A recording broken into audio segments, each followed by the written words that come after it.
இந்த பாரு, நான் பக்குவமா அறிவுரை சொல்லும் போது அதை ஒழுக்கமா கேட்டு தேவையில்லாம ஏதாவது பேசி என்ன கோபப்படுத்தாத, அப்படிதான் சொல்லுவேன். என்ன தமிழ்ச்செல்வி, என்ன தமிழ் ரொம்ப சோகமா இருக்கிற மாதிரி தெரியுது.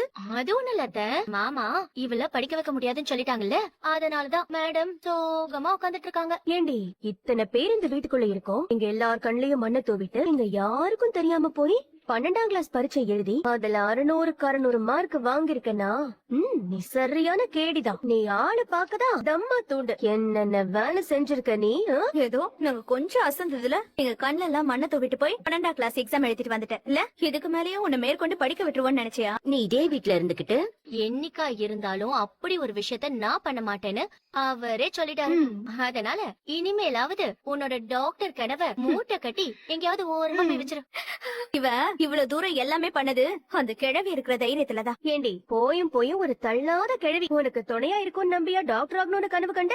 அந்த கிழவி நினைச்சா மட்டும் இந்த வீட்ல எல்லாம் நடந்துருமா என்ன? எங்க அம்மாவே பவர் போன ஒரு டம்மி பீஸ். இனிமே அந்த கிழவியால எதுவுமே செய்ய முடியாது. அதுவே இன்னைக்கோ நாளைக்கோன்னு இருக்கு. அடைச்ச அவ பாட்டுக்கு பாவம் உட்கார்ந்து அழுதுட்டு இருந்தா. நாம வந்து பேசி அவளை தொந்தரவு பண்ணிட்டு இருக்கோம் பாருங்க.